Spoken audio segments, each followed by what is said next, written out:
I never intended to make this video. I never intended to review these TAD speakers. I was just curious because I got to hear their bigger brothers last year, the reference ones, as part of an amazing hi-fi system. And I was just curious to know how close to the CE, the compact evolution speakers, get you to their bigger brothers for, significantly less money, relatively a lot less money. And you don't want the answer to that question. You really don't want the answer unless you have some seriously deep pockets, and we're talking 20 hertz deep pockets. But you know what? It doesn't matter. It's irrelevant to me now. I've spent a couple of months with the Compact Evolution 1 speakers from TAD, and at first, I wasn't sure about them, but now I really don't want to give them back.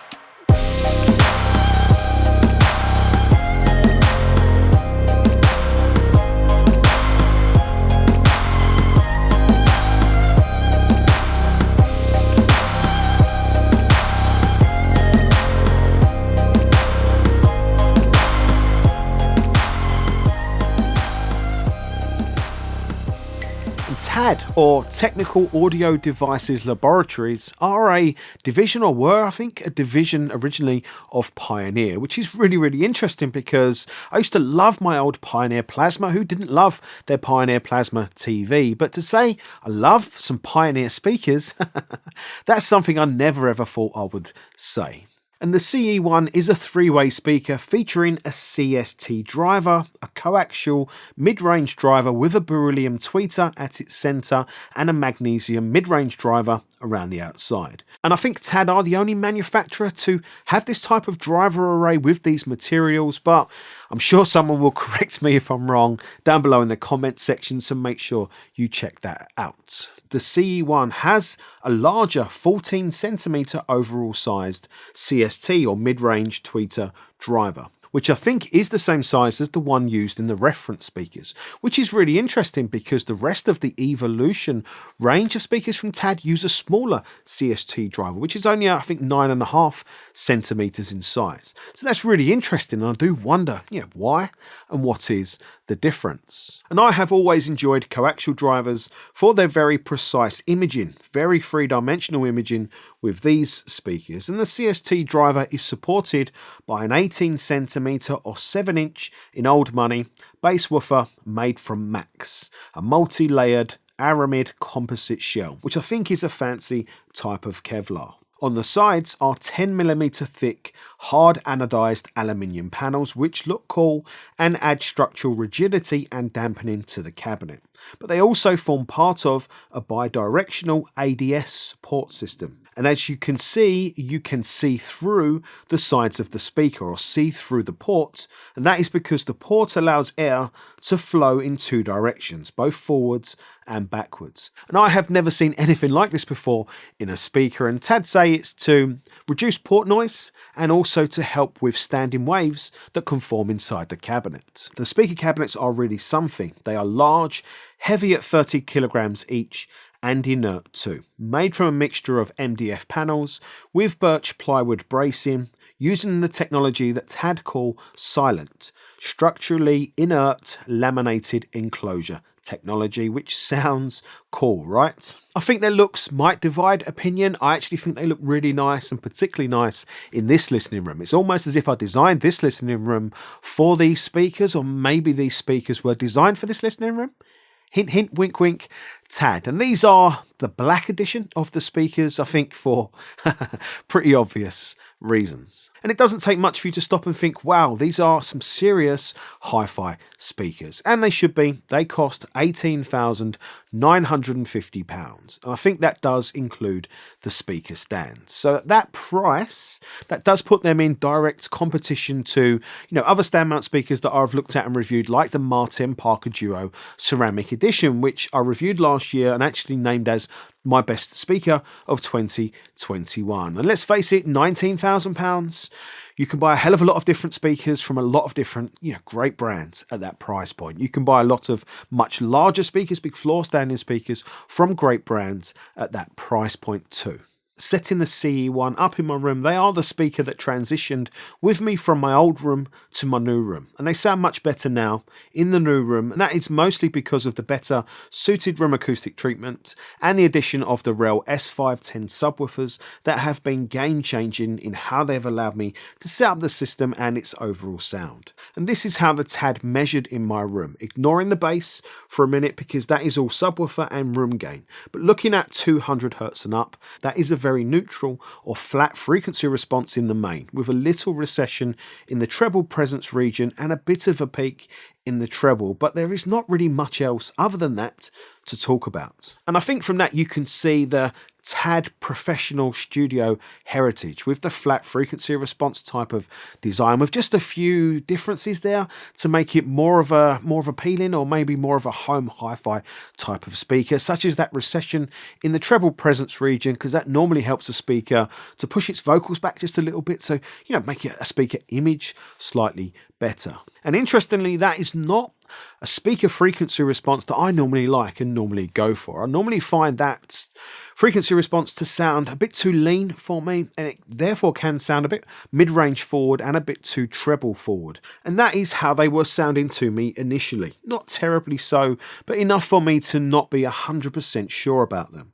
And that is partly because of room acoustics and how their bass is in my room. By adding the subwoofers, I was able to control the amounts of bass as part of the overall sound and the amount of bass in the system.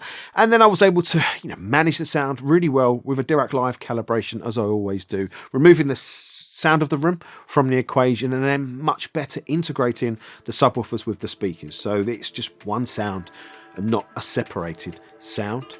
And then I've had some really actually impressive listening sessions, for me anyway. I've had some, for me, very awesome sound in here.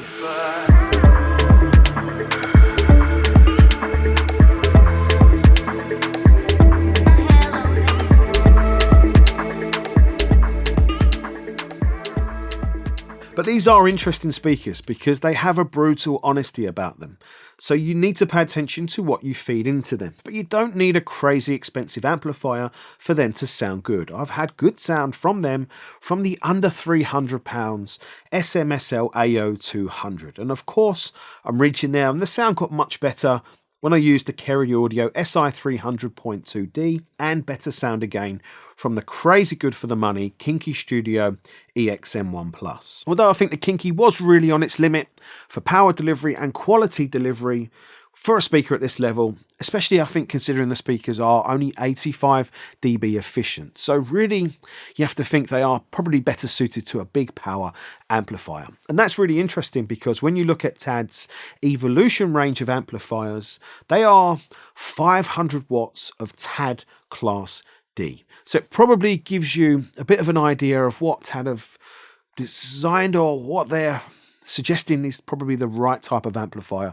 for these speakers. And I am fully aware that I probably haven't heard all that these speakers can do, but I have heard enough now to really like them and appreciate them. And that is because they can deliver a fantastic combination of a three-dimensional soundstage, one that starts well behind the speakers. And at times you have a sound that's well behind the speakers, that's really clearly organized and layered and defined across the back of a soundstage. That's always really impressive. And it's delivered with this intricate level of clarity and resolution, and it's convincing too. And there is an energy and an immediacy about how the coaxial driver sounds, which makes instruments really pop through with a more lifelike type of smooth aggression. And the treble, I've really enjoyed the treble from these speakers because, get the system right, and the treble, it just floats in the air, and it has this wonderful mixture of delicacy and sharpness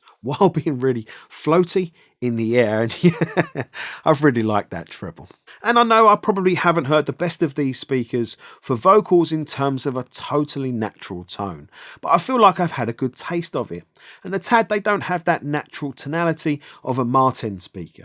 I think they are designed to be more transparent sounding speakers, so you need to add the tonality and the sound you like from the HiFi system. And the Kinky Studio EXM1 Plus, that is a great and awesome integrated amplifier actually for the money, but I would have loved to have had, you know, a preamp power or an integrated amplifier that's well into the 20s or thousands of pounds or plus. Obviously for a speaker at this price point, I would have actually really have loved to have had TAD's own preamp power combination to listen to with these speakers, because you would think that's got to be the best synergy, got to be the best way to go in terms of at least hearing what, you know, TAD think these speakers should sound like or what these speakers can do. But that would push the system price up, or really just for the preamp power, up into around the £50,000 price mark. So we are into very, very serious hi-fi, serious price hi-fi at this point. And that is why I said, you know, deep pockets, 20 hertz deep pockets. But who do I think the TAD CE1 are for? Well, audiophiles that value imaging, that is the big thing here.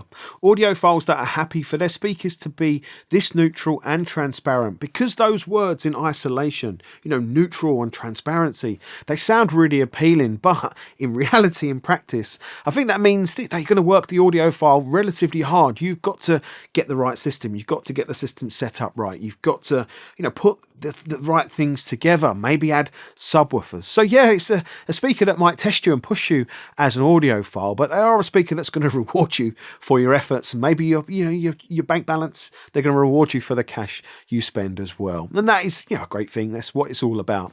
That is why you might invest this level of money into a speaker system, because you desire that, you're chasing that, and you know, it inspires me. And that is why I would do it as well. And this has been a more than great opportunity to spend some, you know, really brilliant time with an amazing pair of hi-fi speakers. And I have thoroughly enjoyed my time with the TAD CE1.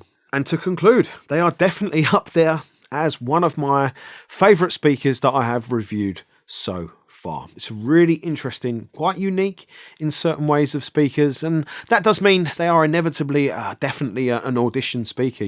I would suggest you definitely audition these extensively, audition these before you purchase them, which you should be doing if you're spending this kind of money on anything, any type of hi-fi products, but definitely one that's quite unique like this. And I would say speak to the dealer, speak to them about combinations of equipment, especially if the TAD stuff, you know, is too expensive. If that's out of reach, like I said, you can get great sound from these, from a £300 pound amplifier that you can hold in your hand. But obviously they're going to sound better the better system that you feed into them. And the Kinky Studio EXM1 Plus, I've had some amazingly good sound out of these speakers with that amplifier and the subwoofers, but the whole time I'm listening to it, I'm like, well, I'm sure these speakers could give me much more realistic natural tonality. The soundstage has been amazing, but natural tonality, tone, probably even more, you know, dynamic contrast, an amplifier that's even faster and even more powerful. To be able to separate what these can do, separate the dynamics, you know, the highs from the lows and the quiet from the loud, separate that even more. But, you know, even with relatively modest priced gear, you can still get amazing sound from these speakers. And, you know, it's maybe a long-term investment. Start there, work your way up system-wise. But either way, these are really, really interesting speakers. Really appreciated my time with them. And I hope, you know, you have appreciated this review. It's a little bit different for me. There's a lot of emotion for me in this review because these have made me feel like that. Have made me feel emotional about them as a speaker. And not every product you review does that. So I hope you've enjoyed the video. Hope you found it useful and helpful. If you enjoyed it, hit the thumbs up. Subscribe to the channel if you haven't already. Of course you have. Thanks very much for watching. I'll see you soon. Take care. Thanks. Bye. Bye.